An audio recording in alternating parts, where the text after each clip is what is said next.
बिस्मिल्लाहिर्रहमानिर्रहीम। ज़कात के हवाले से इंशाअल्लाह चंद बातें आप लोगों के साथ शेयर करूँगा जो किताब व सुन्नत में मौजूद हैं। ज़कात की बहुत ज़्यादा अहमियत है। दीन इस्लाम की बुनियाद 5 बातों पर है, उसमें ज़कात अदा करना ये भी दीन इस्लाम का रुकन है।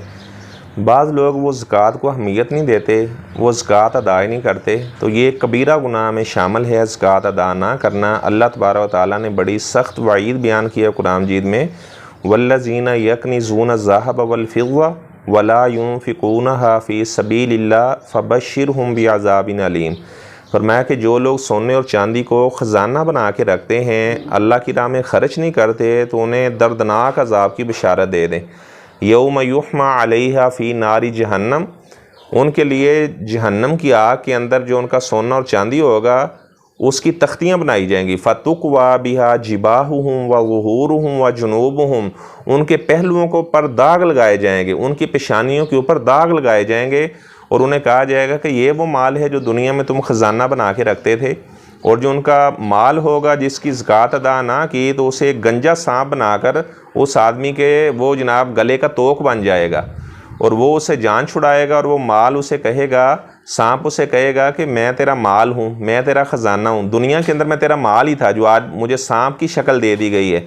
और वो आदमी उससे जान छुड़ाने की कोशिश करेगा, फ़याख़ुज़ु बिल्लिहज़मत, और वो सांप उसकी बाछों को पकड़ लेगा। तो बात यह है कि अपने माल की ज़कात अदा करना ये फ़र्ज़ है। अगर आपके पास 52.5 तोले चांदी मौजूद है, यानी 595 ग्राम अगर आपके पास चांदी मौजूद है, तो आपने उसकी ज़कात अदा करनी है। तो आप देखें 595 ग्राम चांदी वो कितने की बनती है। अगर उतनी करेंसी आपके पास मौजूद है, या आपके पास डॉलर हैं, या आपके पास रियाल हैं, तो आप फिर उस माल की ज़कात अदा करेंगे। 2.5% ज़कात अदा करनी होती है। 1 लाख रुपए में सिर्फ 2,500 रुपये ज़कात है। तो आप देखें बिल्कुल मामूली सी मिकदार है, बहुत ज़्यादा नहीं है कि 1 लाख में से आपने 50,000 ज़कात के देने हैं। तो 2,500 रुपये ये मामूली से हैं 1 लाख के मुकाबले में। तो 2,500 रुपये 1 लाख की ज़कात है। अगर आपके पास 85 ग्राम सोना है, यानी 20 दिनार या 7.5 तोले आप कह लें, तो उसमें से फिर आपने निस्फ़ दिनार यानी ज़कात अदा करनी है। यानी इसकी भी वही, आपने अगर सोने के हिसाब से ज़कात अदा करनी है तो फिर आप निस्फ़ दिनार देंगे। अगर आपने वैसे उसकी ज़कात देनी है यानी करेंसी के अतबार से, तो फिर 7.5 तोले को आप जो रेट चल रहा है मार्केट के अंदर उससे ज़रब दें, जितने पैसे बनते हैं हर लाख से 2,500 रुपये आप निकालेंगे। तो अपने माल की ज़कात देना ये बहुत ज़रूरी है। जो बंदा अपने माल की ज़कात नहीं देता उसका माल कम होगा, उसका माल बढ़ेगा नहीं। और जो आपका मौजूदा माल है, यानी जो ज़कात निकालने के बाद बचना था, आपने ज़कात नहीं निकाली और वो माल उसी माल में पड़ा रहा, तो आपका वो माल भी तबाह बर्बाद हो जाएगा।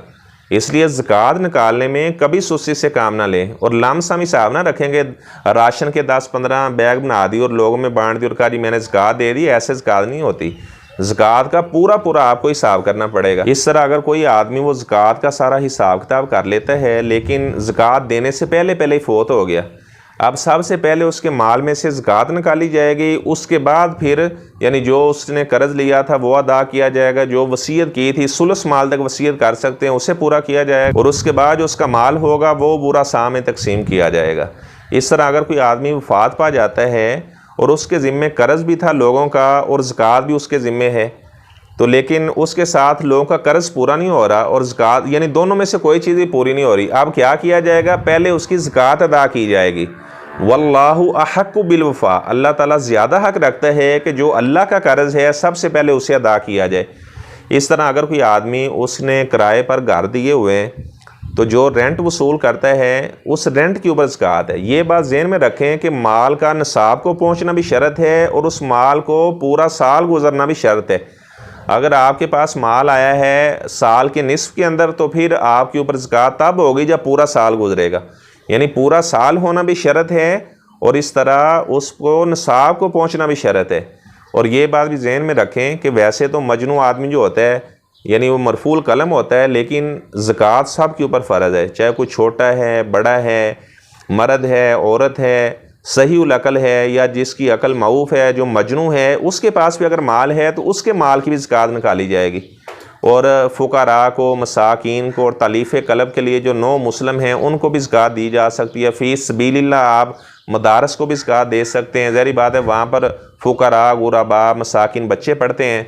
तो इस तरह अगर आपने प्लाट ख़रीदा हुआ है घर बनाने के लिए, उस पर ज़कात नहीं होगी। लेकिन अगर आपने प्लाट ख़रीदा हुआ है तिजारत के लिए बेचने की गरज से, तो फिर आपको उस माल में से यानी जो मौजूदा उसका रेट होगा उस हिसाब से आपको ज़कात देनी पड़ेगी। और जो आपकी बिल्डिंग वगैरह है जो आपने रेंट पर दी है, उस बिल्डिंग के ऊपर ज़कात नहीं होगी। जो किराया वसूल करते हैं अगर वो सेव हो रहा है तो फिर उस पर ज़कात है। लेकिन अगर वो साथ से लग जाता है आपकी जो महाना अखराजात हैं, तो फिर उस माल में से ज़कात नहीं आपको देनी पड़ेगी। तो ज़कात का जो मसला है ये बड़ा हसास मसला है। और आप ज़हन में रखें कि ज़कात देने से माल बढ़ेगा, माल में कमी नहीं आएगी। ज़कात का माना है बढ़ना और माल का पाक होना। एक तो आपका माल पाक हो जाएगा और नंबर 2 आपका माल बढ़ेगा। जो लोग अपने माल की ज़कात नहीं देते उनका माल कम होता है, और जो अपने माल की ज़कात अदा करते हैं उनका माल बढ़ता है। अच्छा, अगर किसी बंदे के पास करेंसी मौजूद है 10 लाख और 7 तोले सोना मौजूद है, तो 10 लाख में वो ज़कात देगा, सोने के ऊपर ज़कात नहीं होगी। अच्छा, बाद लोग क्या करते हैं वो इस तरह सोने को भी साथ ऐड कर लेते हैं। भाई सोना तो निसाब को पहुंचे नहीं है, 7.5 तोले होना शर्त है। अगर किसी के पास 18 दिनार हैं, 19 दिनार हैं, उसके ऊपर ज़कात नहीं होगी। ऐसे जो चांदी है उसका भी 52.5 तोले होना शर्त है। अच्छा, ये बात भी ज़हन में रखें कि अगर आपके पास जेवरात हैं या डली की सूरत में सोना है, दोनों के ऊपर ज़कात है। बाद लोग कहते हैं जो जेवरात पर ज़कात नहीं है वो तो इस्तेमाल में आ जाता है, अलबत्ता जो सोना घर के अंदर वैसे डली की सूरत में रखा है उसके ऊपर ज़कात है, तो ऐसी बात नहीं है। आप सल्लल्लाहु अलैहि वसल्लम ने पूछा एक औरत से कि ये जो कंगन है आप इसकी ज़कात अदा करती हो? उसने कंगन पहने हुए थे। उसने कहा जी मैं तो इसकी ज़कात नहीं अदा करती। तो आप सल्लल्लाहु अलैहि वसल्लम ने फरमाया कि आप पसंद करती है कि आग के कंगन बन जाएँ और आग के कंगन पहनाए जाएँ? उसने कहा जी मैं तो पसंद नहीं करती। तो आपने फरमाया फिर इसकी ज़कात अदा किया करो। तो पता चला जेवरात की भी ज़कात है। तो अल्लाह तबारक ताला से मैं दुआ करता हूँ जो बातें मैंने बयान की हैं, अल्लाह तबारक ताला हमें जो अल्लाह ताला के हुकूक़ हैं, जो हुकूकुल इबाद हैं, अल्लाह तबारक ताला तमाम किस्म के हुकूक़ वाजिबात पूरे करने की तौफ़ीक़ अता फ़रमाए। अस्सलामु अलैकुम व रहमतुल्लाहि व बरकातहू।